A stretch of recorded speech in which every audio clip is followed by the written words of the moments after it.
This is the Marvel Spider-Man Duplo web bike workshop. Why does Spider-Man have a motorcycle?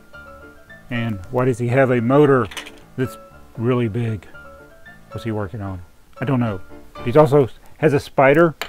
He's got his Spider-Man signal. He's got a gas can and a wrench, which is clearly too big for this. I mean, the wrench is as big as the motorcycle. It's incredible. But this is the Duplo Spider-Man and his motorcycle engine, apparently. Awesome. Thanks for watching.